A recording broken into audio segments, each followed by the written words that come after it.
राधे राधे। आशा करती हूँ कि आप सभी लोग खुश होंगे, स्वस्थ होंगे, मस्त होंगे। श्री महालक्ष्मी व्रत कथा। इस कथा को सुनने से घर के दुख और दरिद्रता दूर होती है। कहते हैं यह दरिद्रता नाशक कथा है। इस कथा को सुनने से घर में सुख, संपत्ति और ऐश्वर्य की प्राप्ति होती है। हाथ में पुष्प और चावल ले लें। यह व्रत भाद्रपद के शुक्ल पक्ष की अष्टमी तिथि को आरंभ करके आश्विन मास के कृष्ण पक्ष की अष्टमी को समापन किया जाता है। व्रत कथा। एक समय की बात है, महर्षि द्वैपायन व्यास जी हस्तिनापुर आए।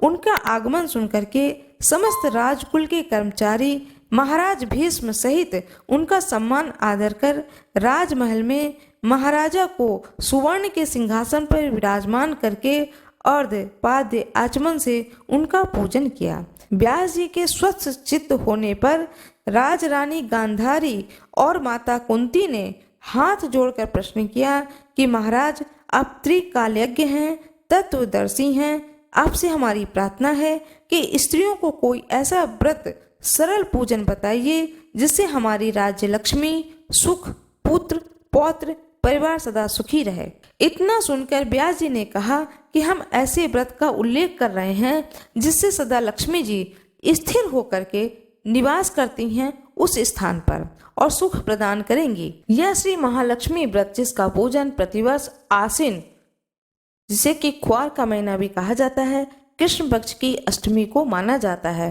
तब राजरानी गांधारी ने कहा कि हे महात्मन, यह व्रत कैसे आरंभ होता है, किस विधान से पूजन होता है, यह विस्तार से बताने का कष्ट करें।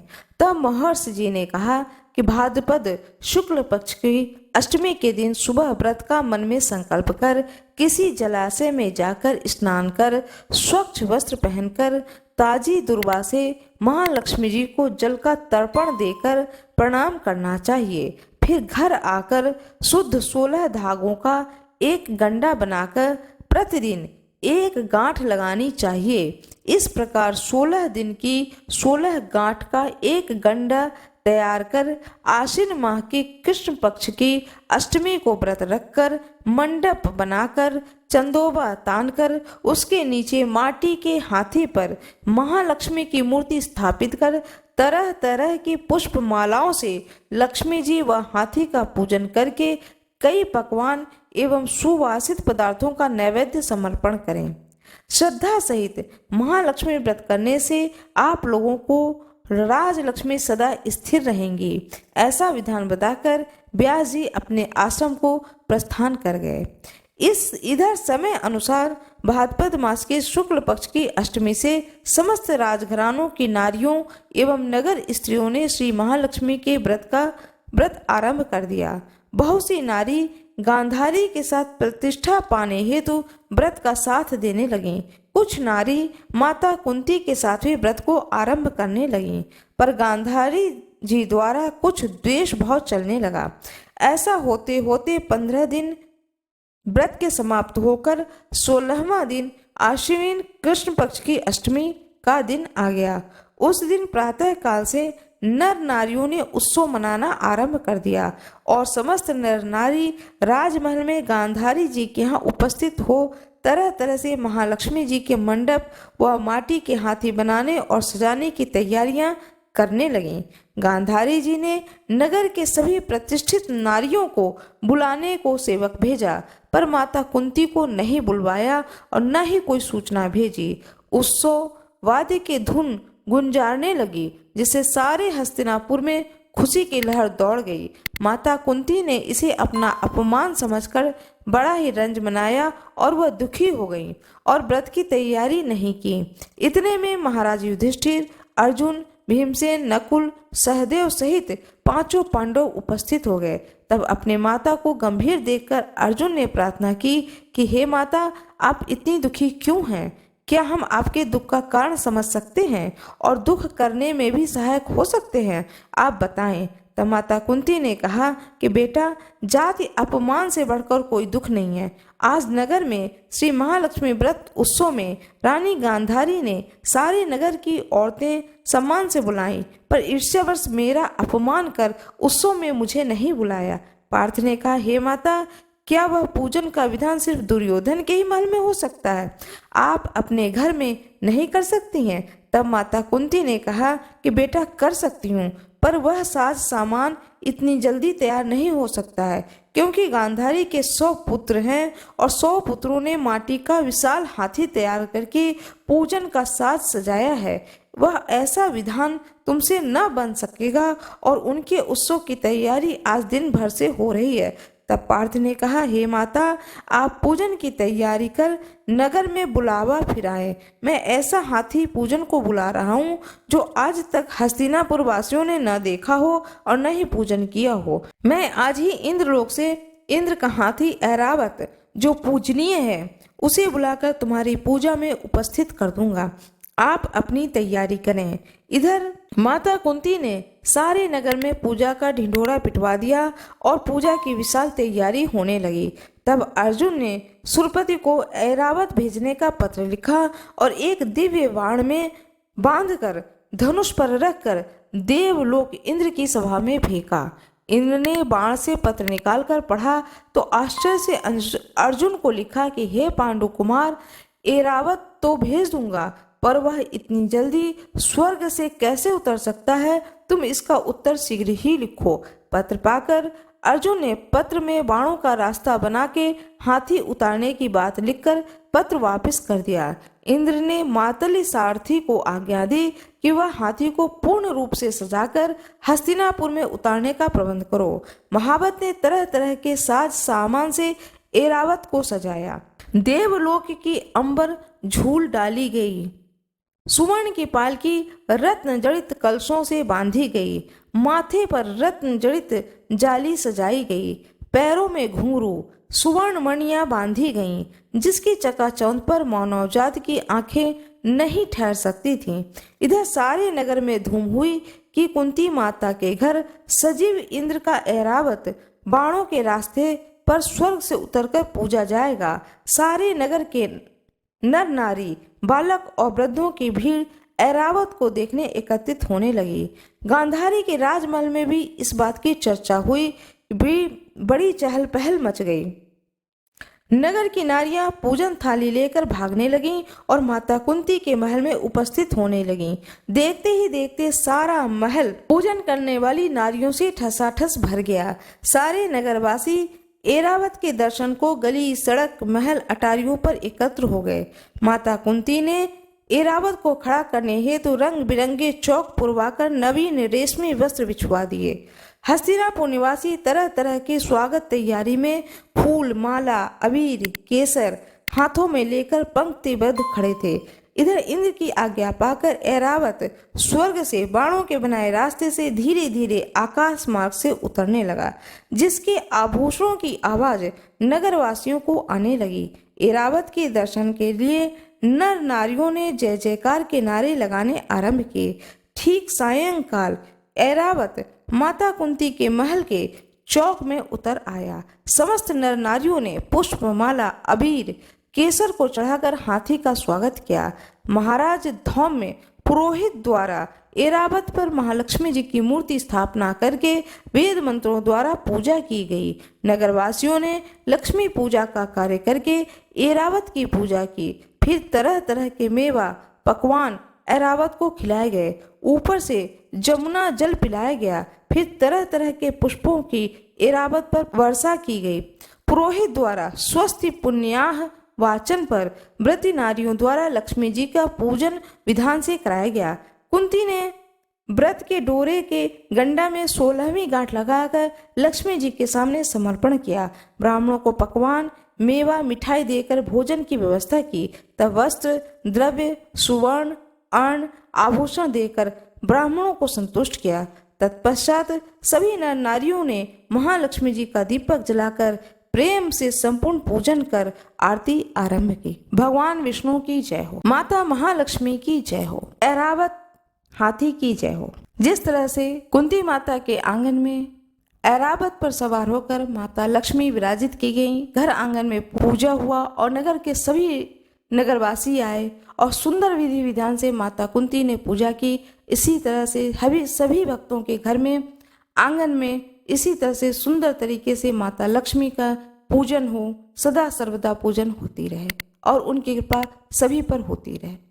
महालक्ष्मी जी की पूजा भाद्रपद कृष्ण पक्ष की अष्टमी तिथि से आरंभ होकर के आश्विन मास की अष्टमी तिथि तक यह महालक्ष्मी पूजन चलता है, जो कि पूरे 16 दिन तक चलता है। इस कलयुग में इंसान की इज्जत तभी होती है जब उसके पास लक्ष्मी होती है, धन होता है, वैभव होता है, तभी उसका यश होता है। सारे गुणगान सब कुछ धन और वैभव पर टिका हुआ है। इससे बहुत ही जरूरी है कि लक्ष्मी की कृपा सब पर बनी रहे। जो कोई भी इस व्रत का अनुष्ठान करता है 16 दिन के लिए, कहते हैं माता लक्ष्मी उस पर प्रसन्न होती हैं, उसे धन, धान्य, वैभव, लक्ष्मी, यश, कीर्ति सभी चीजों की प्राप्ति होती है। कमेंट बॉक्स में माता लक्ष्मी की जय हो अवश्य लिख दें। वीडियो को लाइक करना ना भूलें, चैनल को सब्सक्राइब अवश्य कर दें, बेल आइकन जरूर दबा दें। माता लक्ष्मी की जय हो, भगवान विष्णु की जय हो। आज मैं आप लोगों को कथा सुनाने जा रही हूँ महालक्ष्मी जी की। यह व्रत राधा अष्टमी भाद्रपद शुक्ल पक्ष अष्टमी से प्रारंभ होकर के आश्विन मास की कृष्ण पक्ष की अष्टमी तक चलता है। इस दिन लक्ष्मी जी का पूजन का विधान है। पूजा विधि विधान: लक्ष्मी जी की मूर्ति को स्नान कराकर नए वस्त्र पहनाए जाते हैं। फिर लक्ष्मी जी को भोग लगाकर और आचमन कराकर फूल, दीप, धूप, चंदन आदि से आरती करते हैं। प्रसाद को आरती के साथ वितरित करते हैं। रात्रि को चंद्रमा के निकलने पर उसे अर्घ्य देकर स्वयं भोजन किया जाता है। इस व्रत के करने से धन धान्य की वृद्धि होती है और सुख संपत्ति आती है। अब मैं कथा सुनाने जा रही हूँ। अपने हाथ में पुष्प और चावल जरूर ले लें। प्राचीन काल में एक गरीब ब्राह्मण एक गांव में रहता था। वह नियम पूर्वक जंगल में विष्णु भगवान के मंदिर में जाकर के पूजन किया करता था। उसकी पूजा को देखकर भगवान ने उस पर प्रसन्न होकर उसे साक्षात दर्शन दिए। भगवान ने उसे धन प्राप्त करने का उपाय बताया कि मंदिर के सामने एक स्त्री उपले थापने आती है। सुबह आकर तुम उसे पकड़कर अपने घर चलने का आग्रह करना और तब तक न छोड़ना जब तक कि वह तुम्हारी साथ चलकर रहने को तैयार न हो। वह मेरी स्त्री लक्ष्मी है। उसके तुम्हारे घर आते ही तुम्हारे घर पर धन धान्य से पूर्ण हो जाएगा। इतना कहकर भगवान विष्णु वहां से अंतर ध्यान हो गए और ब्राह्मण अपने घर चला आया। दूसरे दिन वह ब्राह्मण सुबह 4 बजे ही मंदिर के सामने जाकर बैठ गया। लक्ष्मी जी उपले थापने आई तो उस ब्राह्मण ने महालक्ष्मी जी के पैर पकड़ लिए और अपने घर चलकर रहने की प्रार्थना करने लगा। लक्ष्मी जी समझ गईं कि यह सब विष्णु भगवान की करतूत है। तब लक्ष्मी जी बोली, तुम अपनी पत्नी सहित मेरा 16 दिन तक यह व्रत करो। फिर 16वें दिन रात्रि को चंद्रमा की पूजा करो और उत्तर दिशा में मुझे पुकारना, तब तुम्हारा मनोरथ पूरा होगा। ब्राह्मण ने ऐसा ही किया। जब रात्रि को चंद्रमा की पूजन करके उत्तर दिशा में आवाज लगाई तो लक्ष्मी जी आ गईं और अपने वचन को पूरा किया। इस प्रकार यह व्रत महालक्ष्मी के नाम से प्रसिद्ध है। हे लक्ष्मी, जैसे तुम ब्राह्मण के घर आई वैसे ही सबके घर पर आना। महालक्ष्मी की जय हो, भगवान विष्णु की जय हो। जैसे भगवान विष्णु ने कृपा करके उस ब्राह्मण को लक्ष्मी जी के घर लाने का तरीका बताया, ऐसे हम सभी को बताएं। हम सभी पर माता लक्ष्मी की कृपा की प्राप्ति हो, भगवान विष्णु की कृपा की प्राप्ति हो। पुष्प और चावल जो आपके हाथ में है उसे भगवान विष्णु या माता लक्ष्मी की प्रतिमा के सामने समर्पित कर दें। गणेश कथा: अपने हाथ में अक्षत लें, पुष्प ले लें और कथा को बड़े ही भावपूर्वक सुने, कथा का रसपान करें। एक बार भगवान शिव तथा माता पार्वती नर्मदा नदी के किनारे बैठे थे। यहाँ माता पार्वती ने भगवान शिव से समय व्यतीत करने के लिए चौपड़ खेलने को कहा। शिव चौपड़ खेलने के लिए तैयार हो गए, परंतु इस खेल में हार जीत का फैसला कौन करेगा, यह प्रश्न उनके समक्ष उठा तो भगवान शिव ने कुछ तिनके एकत्रित कर उसका एक पुतला बनाकर उसकी प्राण प्रतिष्ठा कर दी और पुतले से कहा, बेटा, हम चौपड़ खेलना चाहते हैं, परंतु हमारी हार जीत का फैसला करने वाला कोई नहीं है, इसलिए तुम बताना कि हम दोनों में से कौन हारा और कौन जीता। उसके बाद भगवान शिव और माता पार्वती का चौपड़ खेल शुरू हो गया। यह खेल 3 बार खेला गया और संयोग से तीनों बार माता पार्वती ही जीत गईं। खेल समाप्त होने के बाद बालक से हार जीत का फैसला करने के लिए कहा गया तो उस बालक ने महादेव को विजयी बताया। यह सुनकर माता पार्वती क्रोधित हो गईं और क्रोध में उन्होंने बालक को लंगड़ा होने, कीचड़ में पड़े रहने का श्राप दे दिया। बालक ने माता पार्वती से माफी मांगी और कहा कि यह मुझसे अज्ञानतावश हुआ है, मैंने किसी द्वेष भाव में ऐसा नहीं किया है। बालक द्वारा क्षमा मांगने पर माता ने कहा, यहाँ गणेश पूजन के लिए नाग कन्याएं आएंगी, उनके कहे अनुसार तुम गणेश व्रत करो, ऐसा करने से तुम मुझे प्राप्त करोगे। यह कहकर माता पार्वती भगवान शिव के साथ कैलाश पर्वत पर चली गईं। 1 वर्ष के बाद उस स्थान पर नाग कन्याएं आईं। तब नाग कन्याओं से श्री गणेश के व्रत की विधि मालूम करने पर उस बालक ने 21 दिन लगातार गणेश जी का व्रत किया।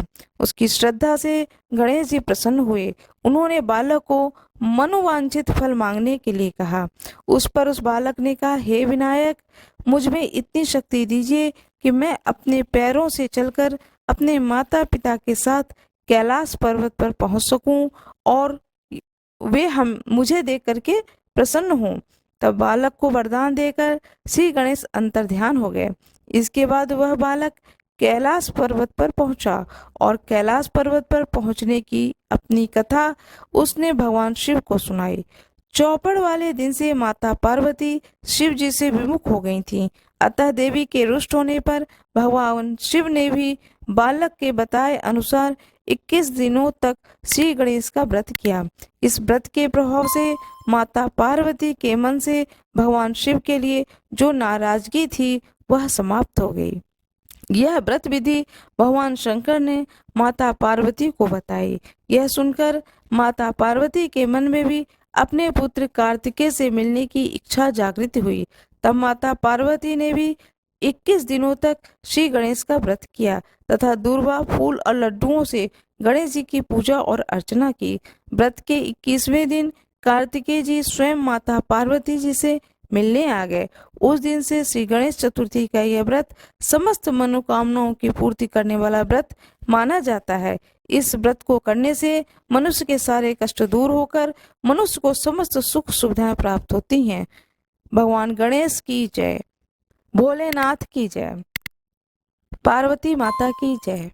हाथ में पुष्प और अक्षत ले लें। महाराज युधिष्ठिर ने जब राजसूय यज्ञ किया तब उस समय मंडप इतना मनोरम बनवाया कि जल स्थल की भिन्न प्रतीत ही नहीं होती थी।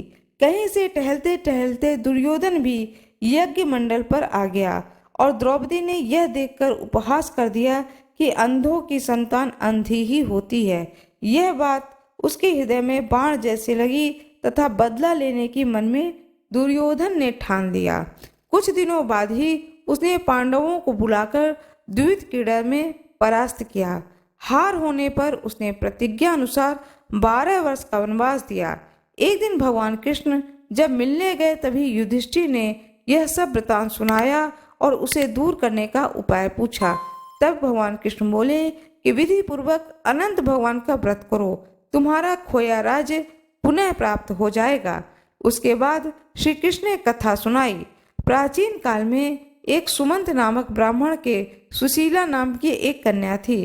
ब्राह्मण ने बड़ी होने पर उसका विवाह कौंडिल्य ऋषि के साथ कर दिया। कौंडिल्य ऋषि सुशीला को लेकर अपने आश्रम की ओर चले। रास्ते में ही संध्या हो गई। ऋषि नदी के किनारे संध्या करने लगे। सुशीला ने देखा कि वहीं पर बहुत सी स्त्रियां किसी देवता की पूजा कर रही हैं। तब उसने पास जाकर पूछा कि आप सब किसकी पूजा कर रही हैं। तभी सभी ने सुशीला को अनंत व्रत की महिमा बताई। सुशीला ने उसी व्रत का अनुष्ठान किया और 14 गांठे वाली डोरा हाथ में बांधकर ऋषि कौंडिल्य के पास आई। कौंडिल्य ने सुशीला के हाथ में बंधे डोरे का रहस्य पूछा। सुशीला ने जब हाल कह सुनाया, कौंडिल्य ऋषि ने डोरा तोड़कर अग्नि में डाल दिया। इससे भगवान अनंत का अत्यंत अपमान हुआ। परिणाम यह हुआ कि ऋषि सुखी न रह सके और उनकी धन दौलत समाप्त हो गई। तब उन्होंने सुशीला से इसका कारण पूछा तो सुशीला ने अनंत डोरे की याद दिलाई। कौंडिल्य ऋषि पश्चाताप करने लगे और पश्चाताप से उद्विग्न होकर डोरे के लिए वन को चले गए। वन में काफी दिनों तक घूमते घूमते वे एक दिन भूमि पर गिर पड़े। तब अनंत भगवान ने उन्हें दर्शन दिया और बोले कि हे कौंडिल्य, तुमने मेरा तिरस्कार किया था, तभी से तुम्हें इतना कष्ट भोगना पड़ा। ज्ञान हो गया हो तो अब घर जाकर अनंत का अनुष्ठान 14 वर्षों तक करो। इससे तुम्हारा दुख दारिद्र्य मिट जाएंगे तथा धन धान्य से संपन्न हो जाओगे।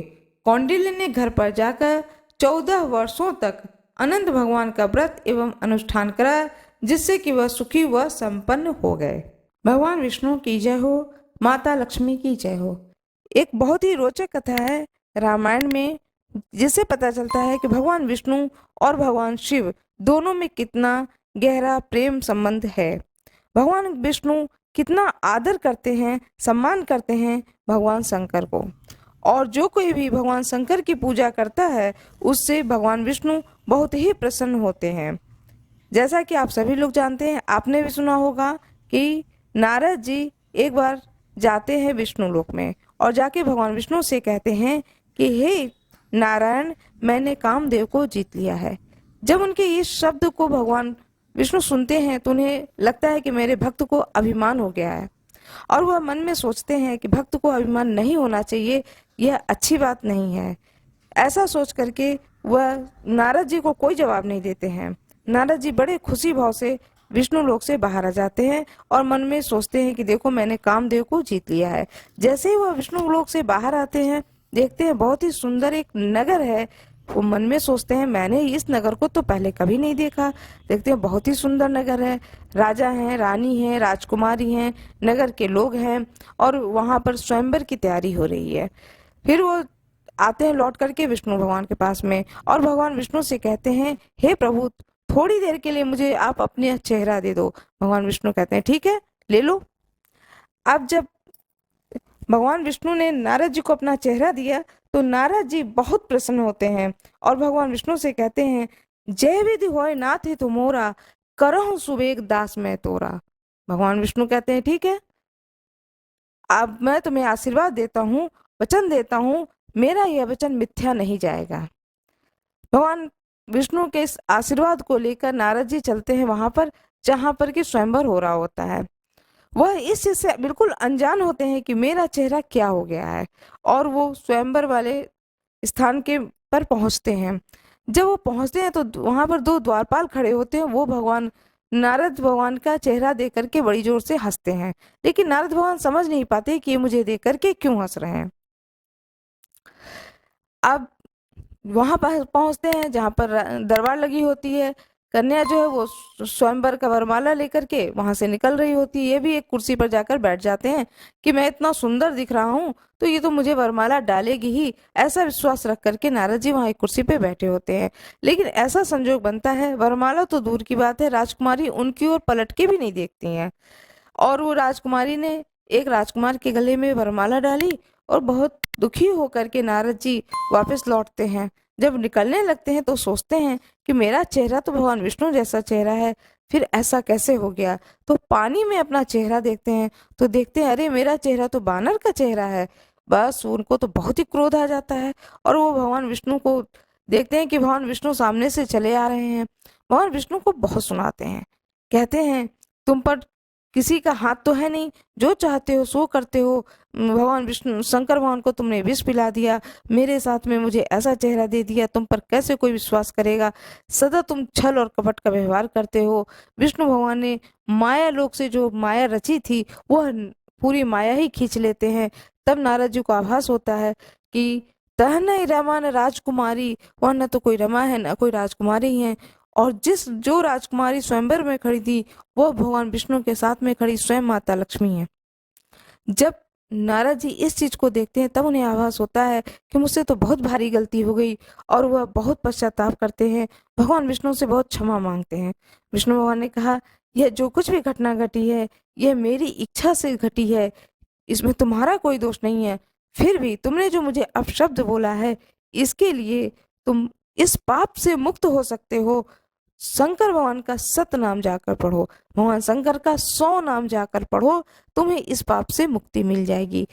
सोचने की बात है कि जिस पाप से मुक्ति इंसान को शंकर भगवान के 100 नाम पढ़ने से हो सकता है, तो क्या इस संसार में कोई भी चीज की प्राप्ति शंकर भगवान के नाम लेने से नहीं हो सकती है?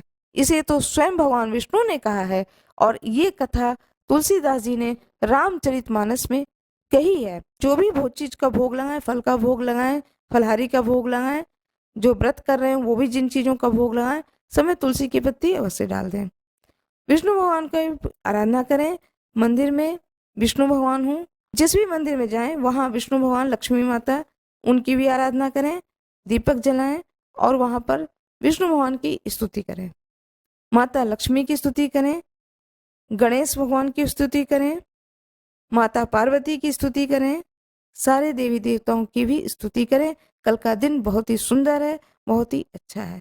जिनके जीवन में आर्थिक तंगी है, उनकी आर्थिक तंगी दूर होगी। प्राचीन काल में एक नगर में एक सेठ थे। सेठ जी के घर में हर प्रकार की सुख सुविधाएं थीं, लेकिन संतान न होने के कारण सेठ और सेठानी दोनों दुखी रहते थे। काफी सोच विचार करके सेठ जी ने अपना काम नौकरों को सौंप दिया और खुद सिठानी के साथ तीर्थ यात्रा पर निकल पड़े। अपने घर से बाहर निकलने पर उन्हें एक साधु मिले जो ध्यान मग्न बैठे थे। सेठ जी ने सोचा क्यों न साधु जी से आशीर्वाद देकर आगे की यात्रा की जाए। सेठ और सेठानी साधु के निकट बैठ गए। साधु ने जब आंखें खोली तो उन्हें ज्ञात हुआ कि सेठ और सेठानी काफी समय से आशीर्वाद की प्रतीक्षा में बैठे हुए हैं। साधु ने सेठ और सेठानी से कहा कि मैं तुम्हारा दुख जानता हूँ, तुम शनि प्रदोष व्रत करो, इससे तुम्हें संतान सुख की प्राप्ति होगी। साधु ने सेठ सेठानी दोनों को प्रदोष व्रत की विधि भी बताई और शंकर भगवान की निम्न वंदना करना बताया। हे रुद्रदेव शिव नमस्कार, हे शिव शंकर जगत गुरु नमस्कार, हे नीलकंठ सुर नमस्कार, हे शशि मौलचंद्र सुख नमस्कार, हे उमाकांत सुधि नमस्कार, हे उग्रत रूप मन नमस्कार, हे ईशान ईश प्रभु नमस्कार, हे विश्वेश्वर प्रभु शिव नमस्कार। दोनों साधु से आशीर्वाद लेकर तीर्थ यात्रा के लिए आगे चल पड़े।